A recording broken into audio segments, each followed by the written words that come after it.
Hello everyone, welcome to my channel. ಇವತ್ತು ನಾನು ಉತ್ತರ ಕರ್ನಾಟಕದಲ್ಲಿರುವಂತಹ ಹೊನ್ನಾವರದ ಪ್ರವಾಸಿ ತಾಣಗಳ ಬಗ್ಗೆ ಮಾತಾಡ್ತಾ ಇದ್ದೀನಿ.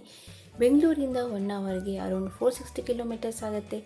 ನಿಮ್ಮ ಹತ್ರ ಏನಾದರೂ ಓನ್ ವೆಹಿಕಲ್ ಇತ್ತು ಅಂದರೆ ನೀವು ಅರ್ಲಿ ಮಾರ್ನಿಂಗ್ ಬಿಟ್ಟರೆ ಈವ್ನಿಂಗ್ ಅಷ್ಟೊತ್ತಿಗೆ ರೀಚ್ ಆಗಿಬಿಡ್ಬೋದು. ಇದಕ್ಕೆ ಡೈರೆಕ್ಟ್ ಬಸ್ ಇದೆ ಮತ್ತು ಟ್ರೈನು ಇದೆ. ನೀವು ಆನ್ಲೈನಲ್ಲಿ ಟಿಕೆಟ್ ಬುಕ್ ಮಾಡ್ಕೊಂಡು ಹೋಗ್ಬೋದು. ಫ್ಲೈಟಲ್ಲಿ ಹೋಗಬೇಕು ಅಂದರೆ ನಿಯರೆಸ್ಟ್ ಏರ್ಪೋರ್ಟು ಮಂಗಳೂರು ಏರ್ಪೋರ್ಟ್ ಇದೆ. ಅಲ್ಲಿಂದ 3 to 4 ಅವರ್ಸು ನೀವು ಹೊನ್ನಾವರಕ್ಕೆ ಬರಬೇಕಾಗತ್ತೆ. ಕಂಪೇರ್ ಟು ಟ್ರೈನ್ ಮತ್ತು ಬಸ್ಸು ಸ್ವಲ್ಪ ಇದು ಎಕ್ಸ್ಪೆನ್ಸಿವ್ ಅನಿಸುತ್ತೆ.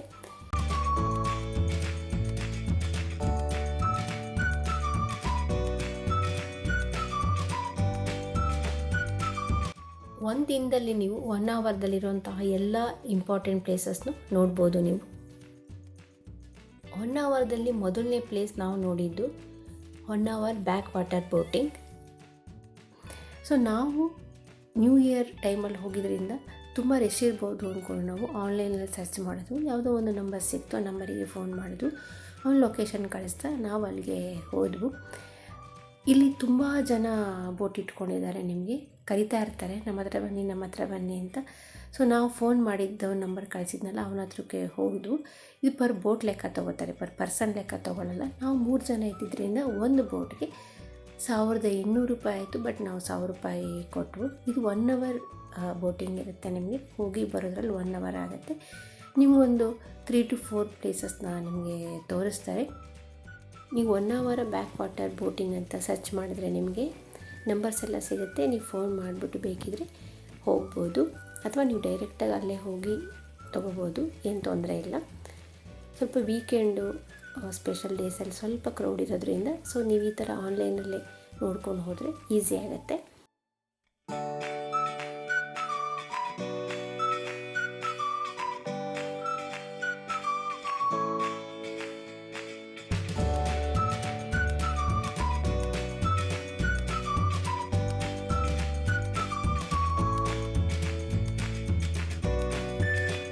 ಇದು ಮುಗಿಸ್ಕೊಂಡು ನೆಕ್ಸ್ಟ್ ನಾವು ಹೋಗಿದ್ದು ಅಪ್ಸರಕೊಂಡ ಉದ್ಯಾನವನ ಅಂತ.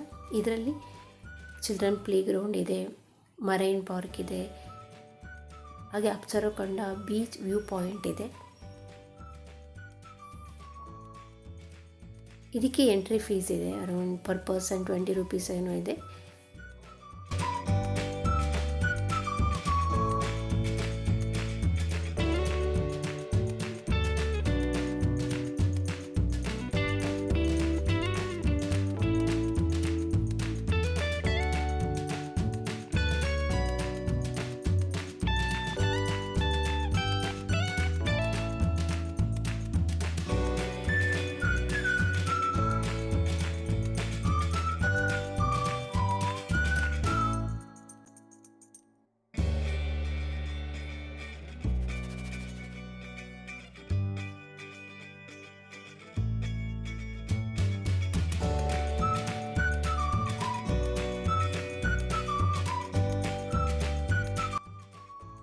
ಪಾರ್ಕ್ ಒಳಗಡೆ ಒಂದು ಅರ್ಧ ಕಿಲೋಮೀಟ್ರ್ ನಡೆದ್ರೆ ನಿಮಗೆ ವ್ಯೂ ಪಾಯಿಂಟ್ ಇದೆ, ಅಪ್ಸರಕೊಂಡ ಬೀಚ್ ವ್ಯೂ ಪಾಯಿಂಟ್ ಇದೆ.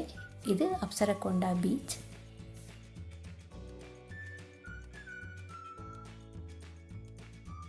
ಇದಿಷ್ಟು ಮುಗಿಸ್ಕೊಂಡು ಹೊರಗಡೆ ಬಂದರೆ, ನೀವು ಪಾರ್ಕಿಂದ ಹೊರಗಡೆ ಬಂದರೆ ಅಪ್ಸರಕೊಂಡ ವಾಟರ್ ಫಾಲ್ ಸಿಗುತ್ತೆ.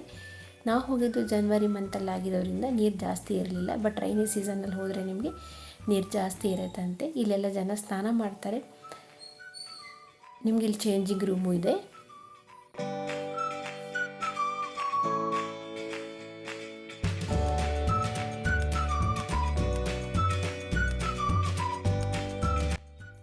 ಇಷ್ಟು ಆಗೋದ್ರಲ್ಲಿ ಮಧ್ಯಾಹ್ನ ಆಯಿತು. ಲಂಚ್ ಮುಗಿಸ್ಕೊಂಡು ನಾವು ನೆಕ್ಸ್ಟ್ ಹೋಗಿದ್ದು ಮ್ಯಾಂಗ್ರೋವ್ ಬೋರ್ಡ್ ವಾಕ್ ಅಂತ, ಅಂದರೆ ಶರಾವತಿ ಕಾಂಡ್ಲಾ ನಡಿಗೆ ಅಂತ. ಇದಕ್ಕೆ ಎಂಟ್ರಿ ಟಿಕೆಟ್ ಇದೆ. ಈ ಟಿಕೆಟ್ ತೊಗೊಂಡು ನಾವು ಒಳಗಡೆ ಒಂದು ಅರೌಂಡ್ 1 to 2 ಕಿಲೋಮೀಟರ್ ಈ ಥರ ನಡ್ಕೊಂಡು ಹೋಗಬೇಕು. ತುಂಬ ಚೆನ್ನಾಗಿದೆ.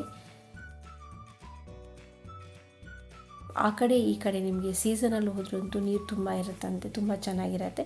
ಬಟ್ ಈಗ ಸ್ವಲ್ಪ ಆ ಸೈಡ್ ಈ ಸೈಡ್ ನೀರು ಸ್ವಲ್ಪ ಕಮ್ಮಿ ಇತ್ತು.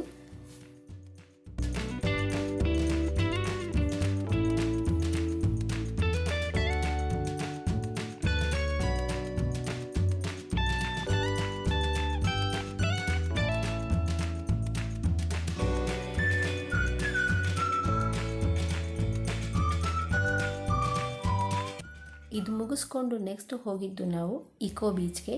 ಇದು ಹೊನ್ನಾವರದ ಫೇಮಸ್ ಬೀಚ್. ಇದು ಶರಾವತಿ ಕಾಂಡ್ಲಾ ನಡಿಗೆ ಆಪೋಸಿಟಲ್ಲೇ ಇದೆ. ಇಲ್ಲಿಗೆ ಬರೋಷ್ಟೊತ್ತಿಗೆ ನಾವು ಸಂಜೆ 4 ಗಂಟೆ ಆಗಿತ್ತು. ನಾವಿಲ್ಲಿ ಸನ್ಸೆಟ್ವರೆಗೂ ಟೈಮ್ ಸ್ಪೆಂಡ್ ಮಾಡಿದ್ವಿ.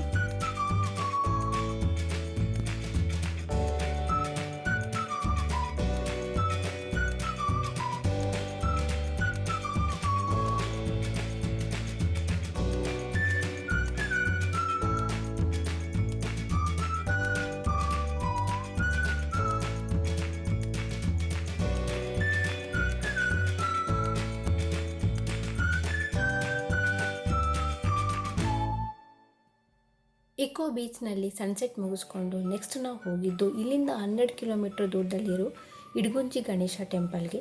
ಇದು ತುಂಬ ಫೇಮಸ್ ಟೆಂಪಲ್ಲು. ಮನಸ್ಸಲ್ಲಿ ಏನೇ ಅಂದ್ಕೊಂಡ್ರು ನೆರವೇರುತ್ತೆ ಅಂತ ಜನ ಹೇಳ್ತಾರೆ. ಒಂದಿನದಲ್ಲಿ ನಾನು 1 ಅವರ್ದಲ್ಲಿ ಏನೇನು ನೋಡ್ಬೋದು ಅಂತ ಹೇಳಿದ್ದೀನಿ.